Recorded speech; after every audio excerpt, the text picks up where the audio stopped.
Wow, dito na naman po tayo.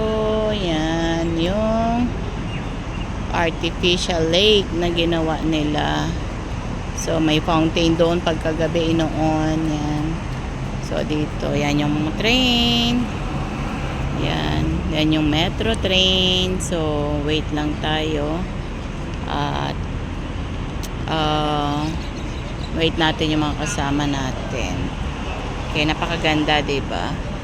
Yan yung ating kapaligiran dito. So mananalangin po tayo, no, prayer na nawa, prayer for all OFW. Tapos yung kasi uso ngayon yung mga sakit-sakit, no, dahil sa panahon, yung weather pabago-bago, kaya pabago-bago din ang feelings ng tao. Nagkakasakit gaya ngayon dito, umulan, 'di ba? May ulan, may parang kala mo may bagyo, ganon, sa paiba-iba. Kaya minsan masamain talaga yung mga pakiramdam, yung ulo, sipon, lagnat, gano'n. So yan, manalangin po tayo. Dakilang Diyos, salamat po sa oras na ito. Salamat Panginoon at dinadalayan po namin lahat ng mga ka-OFW ko, O Lord God, even yung mga sa families nila, families namin sa Pilipinas. At sa lahat, Panginoon, ng mga may sakit na nawa, pagalingin mo sila na hindi na po sila magkasakit, O Lord God.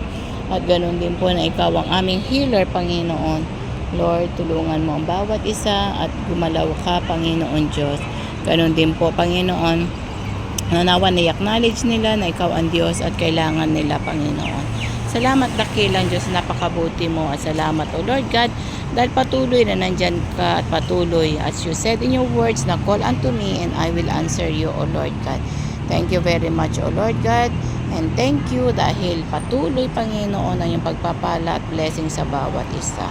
Muli, O Lord God, dinadalangin po namin at nawa, Panginoon, na ingatan mo ang bawat at family sa Pilipinas. So po amin hiling sa matamis sa pangalan po ni Jesus. Amen and amen.